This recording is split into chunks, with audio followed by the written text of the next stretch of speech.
पाकिस्तान की टीम जो कि गई है बांग्लादेश के दौरे पर और खेलेगी 3 वनडे मैचेस की सीरीज, जिसमें दोनों टीमों का जो स्क्वाड फिलहाल अनाउंस किया गया है उसमें भर भर के कुछ नए प्लेयर्स आपको दिखाई पड़ेंगे पाकिस्तान की तरफ से, जिसमें टी20 वर्ल्ड कप के हाईएस्ट स्कोरर रहे जो अभी खेला गया उसमें साहिबजादा फरहान का भी डेब्यू पॉसिबली आज के मैच में हो जाएगा। जबकि अगर हम बात करें बांग्लादेश की टीम की तरफ से तो इनकी टीम काफी हद तक पुराने अपने अवतार में दिखाई पड़ेगी। इसमें वही सारे प्लेयर दिखाई पड़ेंगे जो कि जनरली दिखाई पड़ते हैं, लेकिन आज के इस मैच के पहले 39 मुकाबले जब इन दोनों टीमों के बीच कंप्लीट हो चुके हैं वनडे क्रिकेट के इतिहास में, तो उन 39 हेड टू हेड मैचेस में जहां पर केवल 5 मुकाबले जीत पाई है बांग्लादेश की टीम अभी तक और बाकी सारे 34 मुकाबले जीती है पाकिस्तान की टीम, तो क्या वही डोमिनेशन आज भी बरकरार रहेगा? चूंकि यहां पर पाकिस्तान की टीम जो कि काफी सारे फ्रेश चेहरों के साथ गई है, क्या उसको हराने में कामयाब हो पाएगी बांग्लादेश की टीम? क्योंकि ये जो अभी तक के 5 मुकाबले 39 में से बांग्लादेश की टीम जीती है उसमें से अगर हम बात करें तो 3 मुकाबले इसी मैदान पर शेरे Bangla national cricket stadium Dhaka के मैदान पर जीती है और वो तीनों मुकाबले बैक टू बैक 2015 में हालांकि हुए थे। लेकिन फिलहाल अभी इस मैदान के पिच रिपोर्ट की अगर हम बात करें, जिसको समझते हुए आगे हम ये भी देखेंगे कि दोनों टीमों की तरफ से कौन से प्लेयर बेस्ट ऑप्शन के तौर पर हमारी टीम में आएंगे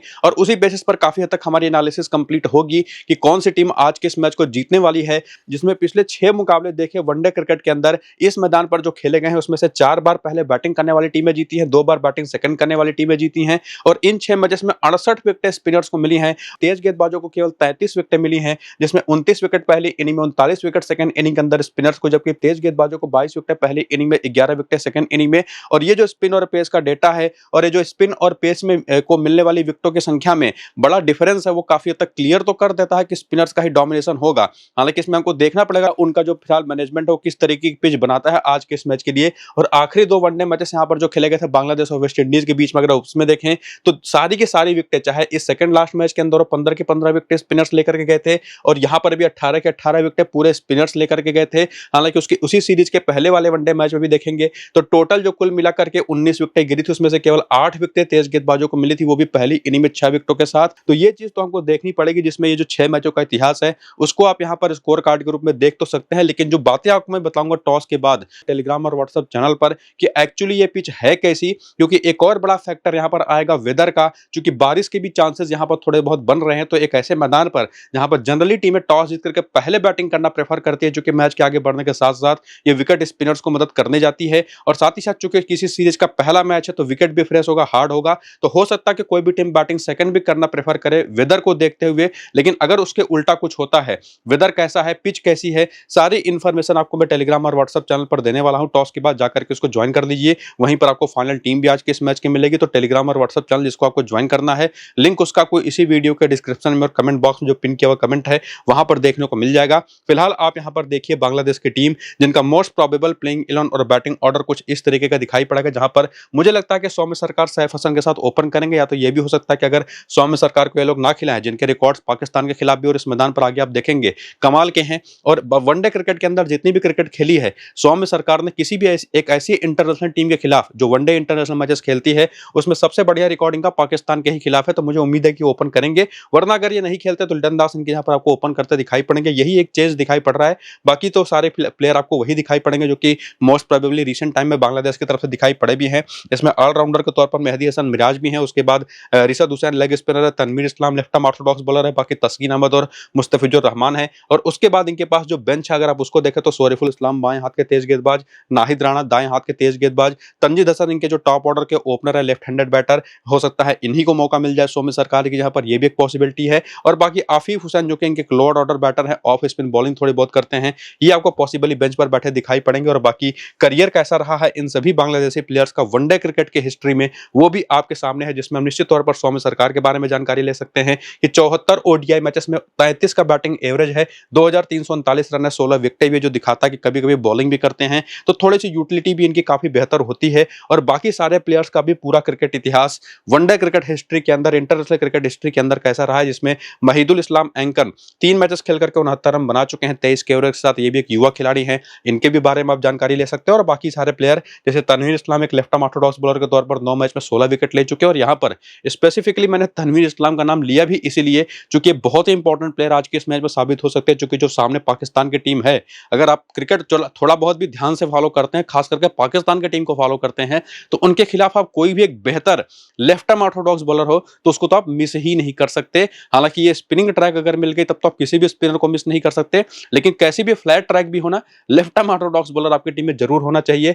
सामने वाली टीम की तरफ से अगर सामने पाकिस्तान की टीम हो। बाकी इसी बांग्लादेश की टीम के हर एक प्लेयर का रिसेंट फॉर्म भी आपके सामने है, वो भी आप यहाँ पर देख सकते हैं, जिससे आपको एक हेल्प मिलेगी प्लेयर को पिक करने के बारे में। कि सौम्य सरकार के बारे में अगर आप देखें तो लास्ट मैच में तो केवल बॉलिंग करी है, लेकिन उसके पहले के भी नंबर अगर आप देखेंगे तो ठीक ठाक फॉर्म में एज अ बैटर दिखाई पड़ रहे हैं। वहीं पर सैफ हसन जो रिसेंट टाइम में ना एक तरह से खोज साबित हुआ बांग्लादेश की रिसेंट क्रिकेट अगर आप इनकी देखें तो बहुत अच्छी इन्होंने खेली है, ना सिर्फ एज अ बैटर बल्कि ऑफ स्पिनर के तौर पर एज अ बॉलर भी आ जाते हैं। उस बात को ध्यान रखते हो अगर सामने की टीम में टॉप ऑर्डर पर या मिडिल ऑर्डर में जहां भी जरूरत पड़े, अगर सामने लेफ्ट हैंडर्स आपको दिखाई पड़ते हैं तो वहां पर बांग्लादेश की टीम इनको यूज करती है। चूंकि इस पूरी की पूरी टीम को भी अगर आप देख लेंगे ना तो इनके अलावा एक और ऑफ स्पिनर जो रेगुलर ऑफ स्पिनर है वह है इनके कप्तान मेहदी हसन मिराज, जिनके अगर आप रिसेंट फॉर्म को देखें तो निश्चित तौर पर विकेट निकालने के मामले में तो उतने बेहतर फॉर्म में है नहीं। पिछले 6 मैच में केवल 3 ही विकेट है, लेकिन निश्चित तौर पर एक क्लासिकल ऑफ स्पिन बॉलर के तौर पर सबसे इंपॉर्टेंट ऑफ स्पिनर तो यही होंगे। लेकिन जरूरत पड़ने पर निश्चित तौर पर जो सबसे बेस्ट ऑप्शन इनके पास है वो सैफ हसन का, और उसी वजह से चूंकि बल्ले से भी काफी अच्छे फॉर्म में है, बल्ले से साथ साथ बॉलिंग भी कर सकते हैं, तो कप्तान है उस कप्तान के भी काफी अच्छे चॉइस हो जाते हैं। तो ये 3 सबसे बड़े ऑप्शन होंगे। और आपको मैं ऑलरेडी बता चुका हूं तनवीर इस्लाम का भी कि पाकिस्तान जैसी टीम के खिलाफ एक लेफ्ट आर्म ऑर्थोडॉक्स बॉलर आपकी टीम में एक्चुअल में होना ही चाहिए। हालांकि इनका भी फॉर्म अगर आप पिछले 4-5 मैचों को देखेंगे तो बहुत अच्छा नहीं है, डिपेंड करेगा कि किस इनिंग की बॉलिंग है, पिच कैसी है, उस पर हम डिसाइड कर लेंगे। लेकिन फिलहाल तो फॉर्म के बेसिस पर निश्चित तौर पर मेहदी हसन मिराज और तनवीर इस्लाम तो बहुत अच्छे फॉर्म में नहीं है, लेकिन टॉप ऑर्डर के दोनों बैटर्स काफी बेहतर फॉर्म में दिखाई पड़े हैं। जबकि नजमुल हसन संटो को देख लीजिए या लिटन दास को देख लीजिए, जो कंपैरेटिवली थोड़ा सा बेहतर फॉर्म में जरूर हैं, लेकिन संटो उतने बेहतर फॉर्म में दिखाई नहीं पड़े। और वहीं पर तौहीद हिरदोय, जिनके साथ एक ही प्रॉब्लम है इनकी कंसिस्टेंसी को लेकर के। हालांकि अगर आप आखिरी के 4 मैचेस देखें तो बहुत अच्छा नहीं किया है, उसके पहले के 3-4 मैचेस देखेंगे तो लगातार बैक टू बैक रन से इन्होंने बनाए हैं। लेकिन इनके मिडिल ऑर्डर के एक तरह से एक बैकबोन साबित होते हैं हमेशा।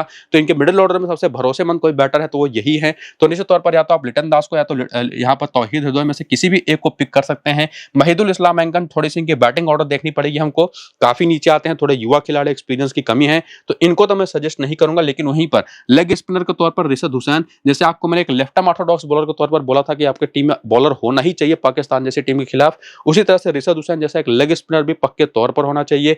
रिसेंट टाइम में इनका कॉन्फिडेंस निश्चित तौर पर आप कह सकते हैं बहुत हाई है, बिग बैश खेले हैं, बड़े बड़े टीमें इनको निश्चित तौर पर खेलने में हिचकिचाती भी हैं। एक लेग स्पिन बॉलर के तौर पर इनके पास अच्छी स्किल है, फॉर्म भी लगा हुआ है। और वहीं पर बॉलिंग में तस्कीन अहमद, मुस्तफिजुर रहमान जो कि ऑलरेडी काफी अच्छे फॉर्म में है एज अ बॉलर, काफी बढ़िया ऑप्शन के तौर पर दिखाई पड़ते हैं। बाकी इनका बेंच भी अगर आप देखें तो ठीक ठाक है, लेकिन जो पॉसिबल प्लेइंग इन्होंने खेल रही है उसी में अगर आप देख लें तो 5 तो प्रॉपर आपके पास बेस्ट ऑप्शन मौजूद है जिनको आप सीधे टीम में लेके जाएं। और बाकी तस्कीन अहमद, मुस्तफिजुर रहमान और लिटन दास से तौहीद हिरदोय, इन चारों में से कोई एक या 2 प्लेयर और भी आप पिक कर सकते हैं। लेकिन निश्चित तौर पर एक बात आपको ध्यान में रखनी पड़ेगी कि किस इनिंग की बॉलिंग है, पिच कैसा है, उसकी बेसिस पर आपके पास 1 या 2 स्पिनर कम या ज्यादा होंगे, वो तो हमको टॉस के बाद पता चलेगा। लेकिन ओवरऑल जो बेस्ट प्लेयर्स पॉसिबली अवेलेबल हैं उनमें से किसको लेकर के जाना है वो तो आपको मैंने काफी हद तक क्लियर करने की कोशिश करी। बाकी हेड टू हेड के आंकड़े अगर आप देखें जब पाकिस्तान की टीम सामने होती है तो बांग्लादेश के सौम्य सरकार ऑलरेडी आपको मैं कुछ देर पहले ही बता चुका हूं काफी बढ़िया परफॉर्मेंस देते रहे हमेशा से। हालांकि बाकी सारे जो खिलाड़ी जिसमें सैफ हसन तो खेले नहीं, संटो ने 1 मैच खेला 4 रन बनाए हैं, और इवन लिटन दास के भी 4 मैच में 99 रन है, और उसमें तौहीद हिरदोय के 2 मैच में केवल 4 रन है। जबकि मेहदी हसन मिराज के 4 मैच में 7 विकेटें हैं, 5 मैच में 4 विकेटें हैं, तस्कीन अहमद के 3 मैच में 9 विकेटें हैं, मुस्तफिजुर रहमान के, और बाकी प्लेयर्स के आंकड़े ऐसे हैं नहीं हेड टू हेड के जिसके दम पर आप उनको पिक कर पाएंगे। लेकिन इसी में एक और डेटा, चूंकि अपना होम ग्राउंड होगा बांग्लादेश की इस टीम का, तो इस मैदान पर कैसी परफॉर्मेंसेस वनडे क्रिकेट के अंदर रही है इन सारे के सारे बांग्लादेशी प्लेयर्स के, वनडे इंटरनेशनल क्रिकेट की बात कर रहा हूं, वो भी देखने आए तो यहां पर भी सौम्य सरकार काफी ऊपर निकल जाते हैं एज ए बैटर। 38 का बैटिंग एवरेज है, यहीं पर सैफ हसन के भी 3 मैच में 89 रन है, 29 का एवरेज है। लेकिन वहीं पर संटो की बात कर ले, लिटन दास की बात कर ले, तौहीद हिरदोय की बात कर ले, महिदुल इस्लाम एंकन की बात कर ले, बहुत ही एवरेज सी परफॉर्मेंसेस इनकी दिखाई पड़ते हैं। लेकिन उनके अलावा मेहदी हसन मिराज चूंकि निश्चित तौर पर एक ऑलराउंडर के तौर पर खेलते हैं, यहाँ के इनके आंकड़े भी कमाल के, 19 मैच में 31 विकेटें, बल्ले से भी काफी बेहतर काम किया है। रिशद हुसैन के 3 मैच में 12 विकेटें हैं, यहीं पर तनवीर इस्लाम के 3 मैच में 5 विकेटें, यहीं पर तस्कीन अहमद और मुस्तफिजुर रहमान ने भी कमाल की बॉलिंग कर रखी है। तो इस पूरे के पूरे स्क्वाड को ही अगर आप देख लें इस मैदान पर परफॉर्म करते हुए, तो ये कुल मिला जुला करके अगर आप देखें ना तो 5 और 2 7 ऐसे ऑप्शन आपको दिखाई पड़ेंगे जो कि सीधे टीम में आपके आ जाएंगे, जिसमें रिसेंट फॉर्म को भी इंक्लूड कर दें, प्लेयर्स की यूटिलिटी को भी इंक्लूड कर दें, तो यही 7 बेस्ट पॉसिबल ऑप्शंस हैं। बस उसमें यही देखना पड़ेगा कि अगर बारिश आती है तब तो निश्चित तौर पर, और बारिश आएगी तो निश्चित तौर पर सेकंड इनिंग में ओस नहीं आएगी, और ओस नहीं आएगी तब चाहे पहली इनिंग की बैटिंग हो, सेकंड इनिंग की बैटिंग हो, स्पिनर्स तो इंपॉर्टेंट होंगे।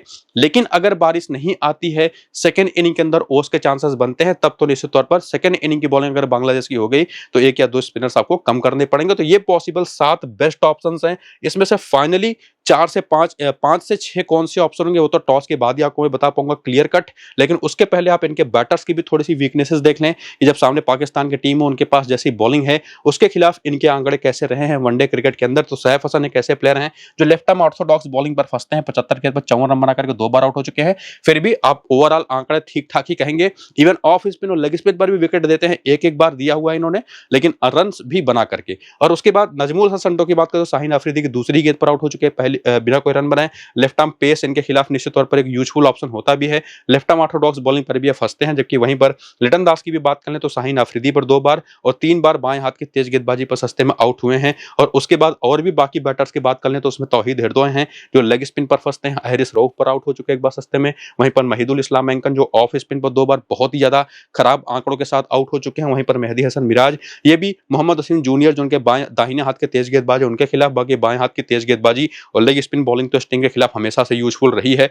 रिसेंट टाइम में जब से रिशद हुसैन स्टिंग के अंदर खेलने लगे हैं, थोड़ा सा ये टीम लेग स्पिन बेहतर खेलती रही है। लेकिन इनका इतिहास है जो कि इनके पास ज्यादा लेग स्पिनर कभी भी आए ही नहीं, तो लेग स्पिन ये टीम हमेशा से खराब खेलती रही है। ये एक कंक्लूजन मेरा आपके लिए रहेगा। बाकी लेफ्ट आर्म ऑर्थोडॉक्स बॉलिंग और बाएं हाथ की तेज गेंदबाजी तो हमेशा से स्टिंग के खिलाफ, स्पेसिफिकली बाएं हाथ की तेज गेंदबाजी और लेग स्पिन को मैं मेंशन करूंगा, वो ऐसी बॉलिंग है जो कि इनके खिलाफ हमेशा काम आती है। जिसमें वो सामने की टीम को अगर आप देखने आएंगे कौन कौन से ऑप्शन है, तो पाकिस्तान के पॉसिबल प्लेइंग 11 बैटिंग ऑर्डर ये हो सकती है, जिसमें मास सदाकत हो गए, साहिबजादा फरहान हो गए, इसके अलावा यहां पर आप देखें तो साद मसूद हो गए। पॉसिबल ये 3 डेब्यूटेंट्स हो सकते हैं आज के इस मैच में। और देखना पड़ेगा क्या बैटिंग ऑर्डर ये लोग खिलाते हैं, क्योंकि माज सदाकत तो डोमेस्टिक क्रिकेट में ओपनिंग करते हैं, लेकिन क्या इन्हीं से ओपन कराएंगे ये लोग, या हो सकता है रिजवान से भी ओपन कर ला लें, या बेंच पर भी कुछ ऑप्शंस मौजूद हैं। तो फिलहाल तो मेरे हिसाब से ये बैटिंग ऑर्डर प्लेइंग 11 हो सकती है, जहां पर साहिबजादा फरहान और मास सदाकत ओपन करेंगे। सलमान अली आगा नंबर 3 4 पर कहीं पर भी आ सकते हैं, उसी तरह से मोहम्मद रिजवान भी। बाकी अब्दुल समद है, साद मसूद हैं। साद मसूद एक ऑलराउंडर है, राइट हैंडेड बैटर है, लेग स्पिन बॉलिंग भी कर लेते हैं। और ध्यान रखिएगा मास सदाकत भी डोमेस्टिक क्रिकेट में रेगुलर बेसिस पर लेफ्ट आर्म ऑर्थोडॉक्स बॉलिंग करते हैं और काफी अच्छे खासे नंबर में करते हैं ये ओवर्स। और बाकी बाएं हाथ के बल्लेबाज तो हैं ही। बाकी फहीम अशरफ, इसके बाद शाहीन अफरीदी, मोहम्मद वसीम जूनियर, हैरिस रऊफ और अबरार अहमद को तो सभी लोग जानते हैं, उसमें कुछ खास बताने की इनके बारे में जरूरत है नहीं। और बाकी इनके पास जो बेंच है उस पर भी हुसैन तलत है, फैसल अकरम है। हुसैन तलत को आपने एशिया कप में देखा होगा खेलते हुए। और बाकी जो इंडिया जीती थी, बाकी फैसल अकरम है left arm chinaman bowler, Mohammad Ghazi गोरिंग एक और विकेट कीपर बैटर, बाकी सामिल हुसैन, ये भी अगर बाई चांस खेलते हैं, सामिल हुसैन भी एक ओपनर है। तो अगर ये खेलेंगे तो ये भी हो सकता है साहिबजादा फरहान के साथ ओपन ही करते दिखाई पड़े। तो हमको देखना पड़ेगा कौन खेलेगा कौन नहीं, लेकिन जो भी खेले वो कहां पर आकर के बैटिंग कर सकता है ये तो आपको मैंने बता ही दिया है। बाकी इनके सारे खिलाड़ियों के आंकड़े, जिसमें आपको मैंने बताया ना कि बहुत सारे फ्रेश फेसेस ये लोग लेकर के गए हैं। साहिबजादा फरहान को तो काफी सारे लोग जानते हैं, लेकिन वनडे क्रिकेट में इनका ये डेब्यू होगा। अभी तक इसके पहले वनडे डोमेस्टिक में 72 मैचेस में 2926 रन है, 41 का बैटिंग एवरेज है। उसी तरह से मास सदाकत का भी बैटिंग एवरेज डोमेस्टिक क्रिकेट के अंदर, वनडे डोमेस्टिक की बात कर रहा हूं, 28 मैच 972 रन, 38 का बढ़िया एवरेज है, 70 विकेटें भी हैं। और उसके बाद अब्दुल समद हो गए, साद मसूद हो गए, इनके भी नंबर्स आप यहां पर देख सकते हैं। अब्दुल समद मिडिल ऑर्डर में आकर के काफी अच्छा काम करते रहेंगे वनडे डोमेस्टिक में। बाकी हुसैन तलत का भी अगर आप करियर देखना चाहें तो देख सकते हैं, जो कि 8 ओडीआई मैचेस ऑलरेडी खेल चुके हैं पाकिस्तान के लिए। मोहम्मद गाजी गौरी और सामिल हुसैन खास करके, जिनका लीस्ट करियर बहुत अच्छा रहा है एज ओ ओपनर, 46 का बैटिंग एवरेज 13 ही मैचेस में, काफी इंटरेस्टिंग ऑप्शन हो सकता है अगर खेलते हैं तो। और बाकी जो प्लेयर एक्सपीरियंस्ड हैं उनके बारे में तो सभी लोग जानते ही होंगे, फिर भी उनका भी डेटा अवेलेबल है, आप उसको भी देख सकते हैं। बाकी रीसेंट फॉर्म, और रिसेंटली आपने देखा पाकिस्तान की टीम अभी T20 वर्ल्ड कप खेल करके आई है, जिसमें केवल एकमात्र इनके खिलाड़ी रहे थे साहिबजादा फरहान, जिन्होंने इंपैक्ट ना सिर्फ छोड़ा था बल्कि आखिरी तक सबसे ज्यादा रन बनाने वाले बल्लेबाज यही रहे। 300 से ज्यादा रन, करीब 400 के आसपास, जिसमें निश्चित तौर पर देखें तो 2 बैक टू बैक इनकी, बैक टू बैक तो नहीं करेंगे लेकिन 3 मैचेस में 2 सेंचुरी थी, 1 हाफ सेंचुरी थी। इसके पहले भी काफी बढ़िया खतरनाक फॉर्म में रहे थे, केवल इंडियन बॉलिंग अटैक के खिलाफ नहीं चल पाए थे। बाकी मास सदाकत, जिनका वनडे डोमेस्टिक करियर आप देखेंगे यहाँ पर, रीसेंट फॉर्म इनका भी काफी बेहतर रहा है। वहीं पर सलमान अली आगा निश्चित तौर पर T20 फॉर्मेट के लिए एक बहुत ही खराब खिलाड़ी साबित हुए हैं, लेकिन वनडे क्रिकेट में मैं इनको काफी हाईली रेट करता हूं और ये भी एक बहुत अच्छे ऑप्शन होंगे इस टीम की तरफ से। बाकी रिजवान को लेकर के मुझे नहीं लगता कि बताने की कुछ खास जरूरत है जब बात आती है वनडे क्रिकेट की खास करके। और उसके बाद इनकी जो लोअर ऑर्डर है, जिसमें अब्दुल समद है, साद मसूद है, फहीम अशरफ है, अब इन तीनों में से आप किसको लेके जाएंगे ये तो आप पर डिपेंड करेगा, लेकिन मेरे हिसाब से निश्चित तौर पर साद मसूद एक बहुत इंटरेस्टिंग ऑप्शन हो सकते हैं, जो कि ऑलराउंडर है बेसिकली। बैटिंग अगर आ गई तो वो तो अच्छी ही बात है, बाकी लेग स्पिन बॉलिंग इनकी काफी यूजफुल हो सकती है। देखना पड़ेगा इनको खिलाया जाता है या नहीं, चूंकि इनके पास ऑलरेडी अबरार अहमद के तौर पर एक रेगुलर लेग स्पिन बॉलर है, तो ये हमको देखना पड़ेगा साद मसूद खेलेंगे या हो सकता है हुसैन तलत या गाजी गौरी या सामिल हुसैन में से कोई एक बैटर ही ये लोग एक्स्ट्रा खिला लें। ये देखना पड़ेगा हमको, तो हमको निश्चित तौर पर टॉस के बाद ही पता चलेगा, लेकिन अगर खेलते हैं तो बहुत अच्छे यूटिलिटी ऑप्शन होंगे। बाकी बाकी प्लेयर बैटल में आप क्लियरली समझ चुके हैं कि फिलहाल वनडे क्रिकेट में जो कप्तान है पाकिस्तान के वो है शाहीन अफरीदी। एक बाएं हाथ के तेज गेंदबाज के तौर पर मेरे हिसाब से बहुत अच्छे ऑप्शन है। इवन हैरिस रऊफ है, मोहम्मद वसीम जूनियर है जो कि अच्छे फॉर्म में तो हैं, लेकिन खेलेगा कौन? और अबरार अहमद को तो निश्चित तौर पर आप ड्रॉप कर ही नहीं सकते, खास करके बांग्लादेश की टीम के खिलाफ। तो इधर से भी अगर आप देखें तो ढेरों ऑप्शन आपके पास मौजूद हैं, तो बहुत ही इंटरेस्टिंग मैच होगा। प्लेयर फाइनली आपकी टीम में कौन से होंगे वो पिक करना आपके लिए मुश्किल होने वाला है, लेकिन वो निश्चित तौर पर आपको मैं सॉल्व कर दूंगा इस वीडियो के अंदर भी। काफी हद तक 90% चीजें सॉल्व हो जाएंगी, बाकी 10% जो बचेगी वो तो हमको पिच को देखने के बाद ही क्लियर हो पाएगा, जो कि आपको मैं टेलीग्राम पर कर दूंगा। नीचे डिस्क्रिप्शन में लिंक है, ज्वाइन कर लीजिए। फिलहाल ये जो करंट स्क्वाड पाकिस्तान की टीम का है उसमें ज्यादा प्लेयर ऐसे हैं नहीं जो बांग्लादेश के खिलाफ खेले हों। सलमान अली आगा ने एक मैच में 12 रन बना रखे हैं, रिजवान ने 5 मैच 57 के एवरेज से 173 रन बना रखे हैं, फहीम अशरफ ने एक मैच में 1 विकेट लिया, शाहीन अफरीदी के 4 मैच में 12 विकेट है जो एक्सपेक्टेड था। बाकी वसीम जूनियर के 1 मैच में 3 विकेट है, हैरिस रऊफ के 2 मैच में 6 विकेट हैं। और इस मैदान पर भी अगर आप देखेंगे तो पाकिस्तान के केवल एक प्लेयर है रिजवान, जो कि वनडे क्रिकेट खेले हैं, 3 मैच में 84 रन है, बाकी कोई प्लेयर खेला है नहीं। और ओवरऑल